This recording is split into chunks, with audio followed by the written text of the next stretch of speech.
Hey everyone, welcome back to All Things Home Loans, Credit, and Real Estate. I am your host, Deb, the Mortgage Queen.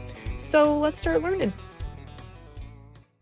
Okay, today we want to talk about the actual pre-qualification process when it comes to buying a home. And I want to break it down into individual sections.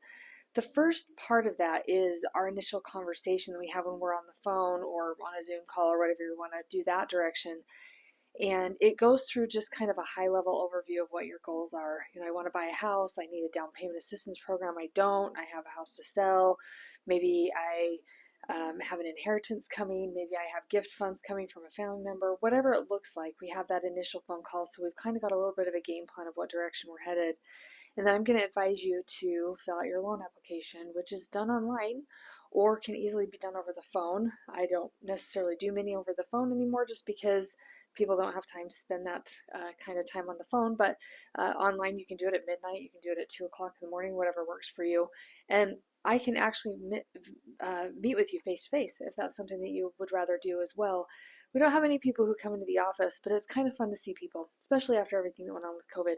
But once that application comes in, which the actual application itself is pretty easy, it just goes through your basic information, your name, your date of birth, your social security number, where you work, where you live, and where those have taken place in the last 2 years. What your rent payment is or current housing payment if there is one, any child support obligations, any judgments out there, any bankruptcies out there, pretty much information that you should know about yourself. And I guess I should say if you don't know that information about yourself, maybe we don't want to buy a home. I don't know. Social security cards, just as a little side note, please don't carry those in your wallet. Memorize the number, stash it away in a really safe place. Just protect that card, especially because that social security number opens the doors to a lot of negative things if it gets into the wrong hands. So once that application is received on my side, I scan it, make sure everything looks good. Is there anything on there that's a concern? The fact that you're separated, if you mark the box that you're separated, all right, well then the question needs to be asked, do you have a legal separation agreement? Okay, if not, then you're still considered married. You're either divorced or you're married. Do you have child support obligations? Are you receiving child support? If you've disclosed that, have you been making your child support payments on time? If you have to pay them, if you're receiving child support, have you been receiving that child support? Now, just kind of another side note, we don't have to disclose child support. That is an income source, that is a choice as to whether or not you disclose that on your loan application. But really high level review of that application to make sure everything looks good. If I have an employment history that has like 25 jobs or 8 jobs in the last 2 years, then I'm definitely going to perk up and see maybe we need to do a little bit of due diligence here and just double check some dates and make sure this is accurate. A lot of job history is not the greatest when it comes to the underwriter's view of things. So once that application is all reviewed and any questions that I've got have been answered, then we'll pull a credit report. We have the option of doing a soft pull or a hard pull. The soft pull actually protects an inquiry, gives us an idea of what that credit score is without actually showing as an inquiry on your credit report. It also, doing a soft inquiry is not supposed to start the trigger lead situation. If you want to be annoyed by something, have a trigger lead conversation with somebody who's gone through that. It's just not good. The legislation behind that to go away, I'm super excited. But hard pull is an actual inquiry on the credit. You're going to actually see that there. It will affect your credit scores potentially. The piece to that is soft inquiries only get us so far. Hard inquiries are what we've got to have to actually run it through the automated system and get a final approval through the underwriter. Once that credit report is received, we are definitely going through it with a fine-tooth comb, making sure what is on the credit report is supposed to be there. Are there any debts that you don't know about? If there are debts you don't know about, we definitely are diving in and figuring that out. Are there any payments that have been missed? Are there any collection accounts? Are there any judgments? Are there any collection accounts for child support? And there's no child support on the application. That's a red flag. We got to dive into that. Are there any mortgages that we don't have tied to previous homes, such as if on your application you didn't fill out that you owned any property, but on your credit report it shows that there's a mortgage? We've got to identify that and figure that part. If you own a home and you've got a mortgage and a home equity line of credit, is there home equity line of credit tied to that home, making sure that we don't have any other additional property? making sure the social security number that is entered is accurate. You would be shocked at how many people put the social security numbers in wrong. And it's usually just one digit or a reversed digit. So just double check that, that's for sure. And then we also just make sure address variations and name variations and everything just looks good that way. That credit report gives us the big picture of our debt list and our ability to calculate your debt to income ratio. At the point that we have that application, we hope that we have income docs so that we can review those income docs. But the liabilities, the debts that you pay, we get those on the application as well. And then we start to calculate what your maximum ability is for purchase price. We have two conversations with that. One, here's the max. If you find the house of your dreams that you just love, love, love, this is the absolute max that you can qualify on.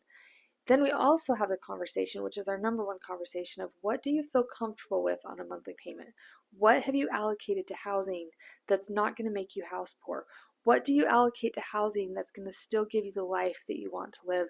I received some really cool advice years ago from a real estate agent, and I don't know why. It was just an aha moment for me, and I had never thought about it, was where do you spend your time? That's where you need to spend your money. So if you love to stay home and you are just a homebody and you love to cook meals and entertain people and just have people in your home, then maybe you can spend a little bit more money on your housing. If you love to travel and go all over the place and you're not home a lot, you work a lot, you travel a lot, you're gone, gone, gone, gone, gone, then maybe your money isn't best served in a home. Maybe you should just buy a home just enough to be able to stuff your things in it and be able to just have somewhere to crash and make a meal here and there. Where do you spend your time? That's where you need to allocate your money. I just thought that was really cool advice. I can't even really say it was advice. It was just an observation she had, and she told me about it, and that just really stuck.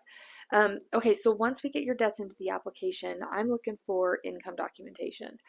And it's kind of interesting because if your income's kind of boring, you work at this place and you just have an $80,000 a year salary, nothing really crazy, then we really pre-qualify at that point. I don't necessarily worry about getting pay stubs and all of that. But if it comes down to I'm a car salesman or I'm a mechanic and I'm on piecework, then we are on more of a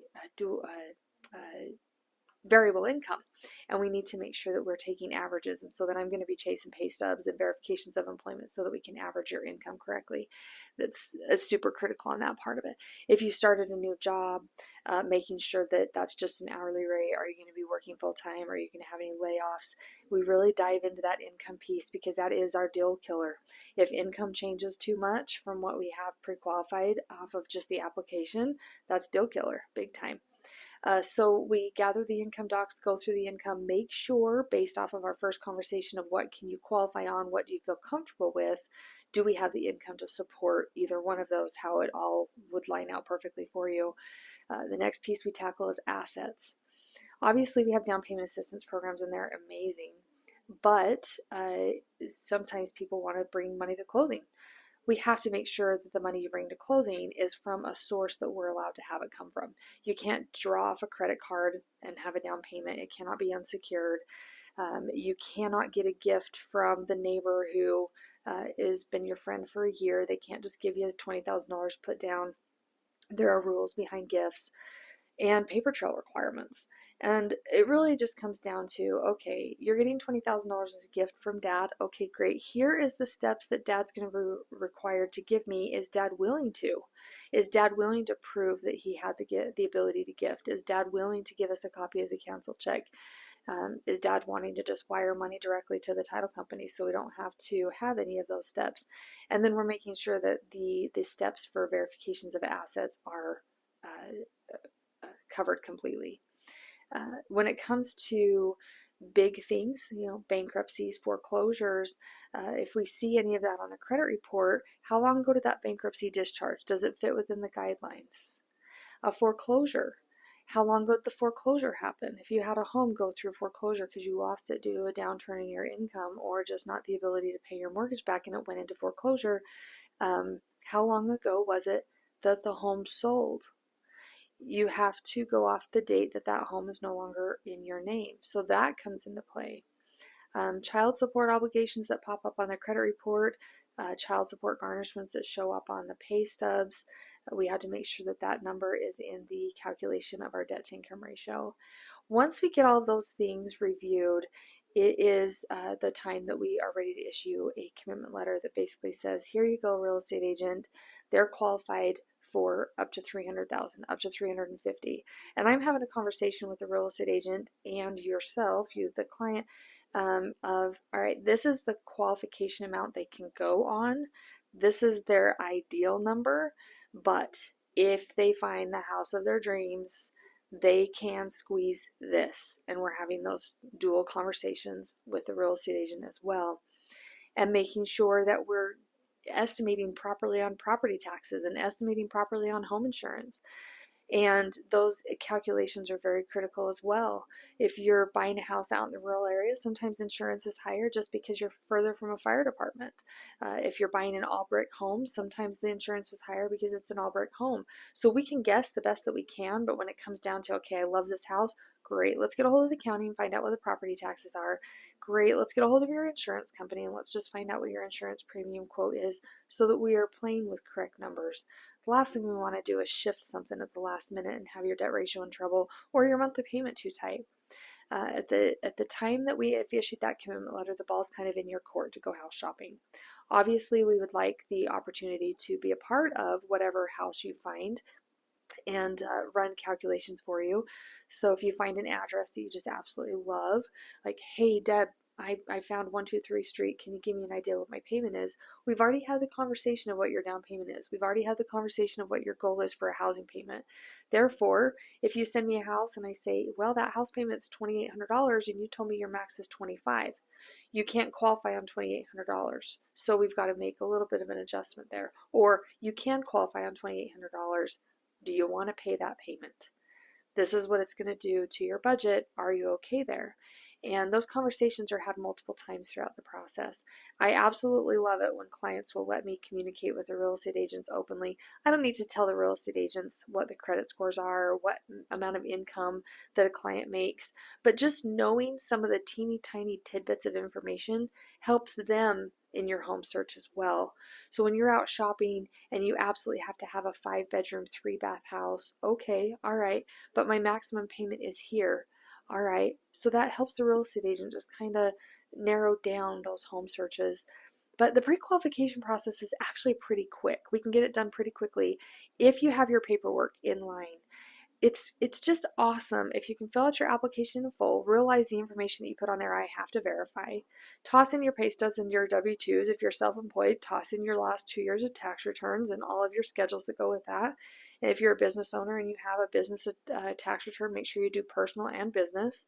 And then on the asset piece of it, be prepared to know what you have for a down payment. If you've got $500, if you've got $10,000, where's that $10,000 coming from? Do you have any other real estate that you own that's going to be selling that we need to be doing a simultaneous close for the sale of one, for the purchase of the other, and all of that? Are you currently paying on a VA loan? And we need to get your VA entitlement back for the new home to be able to take advantage of the VA program. Communication is so critical when it comes to what you're thinking and what you're wanting to do in your home purchase. Any question you ask is welcomed. I had a gal just recently send me a message and tell me thank you for answering all of her questions, but I'm so sorry for asking all these questions. And I replied back and I said, never, ever apologize for asking questions, because in my seat, I don't know what questions you have. I'm throwing 57 documents at you to sign. I'm throwing terms that I talk about every single day. I'm talking to you in lingo I understand, and you're saying, But if you don't ask the question, I don't know you have a question. And I don't care if I have to explain things 15 different ways. I don't know that I really have the ability to explain 15 different ways. But if I did need to, I could figure it out. And I just would rather answer the question. And even if they're hard questions, ask the question. Because in my seat, I should be able to answer them. The one question I've got is, why should I choose you over a bank? Well, do you know what my answer to that? My answer is, you have to go where you're comfortable. You're giving me all of your private information. I know for a fact there are some reports that would freak you out if you knew the things that I could pull in some of our reports of how much data that I have access to. make sure you just go with somebody that you trust. Make sure you feel comfortable that you can ask questions. And if the loan officer you're asking questions to can't answer them or is irritated that you have these questions and it's a waste of their time to answer them, shame on them. But I don't get mad when you ask questions. I'd much rather answer them. I'd much rather answer them at the beginning and in the middle than at the closing table when you're frustrated. That is definitely not the time to be asking a bunch of questions. You still could ask questions, about the situation there. But when we're at the closing table, you should not be asking why your monthly payment is what it is. That's not something you should be asking then. We had the conversation from the get-go, of what you wanted your payment to be around. And then we've confirmed that that payment is what it is once the taxes and insurance have actually been actually established rather than just having them estimated. So the pre-qualification process: application, review, credit report review, asset review, income review, and any outlying things that pop up on that application. Pretty easy. Online portal to be able to get that done as, I guess, secure as you possibly can be on the internet. There's a secure portal for you to be uploading documents there as well. Super slick. Everything's electronic. You can do it from the comfort of your phone. You can do it in the airport while you're headed on vacation. It's awesome. So with that being said, if you've got any questions on the pre-qualification side of things, reach out to me. I'm always available on a text message, an email, Zoom call, Teams call, or you're more than welcome to come into our office. Have a great day. Thanks so much for listening. I really appreciate it. So stay tuned. We are going to learn some more next time.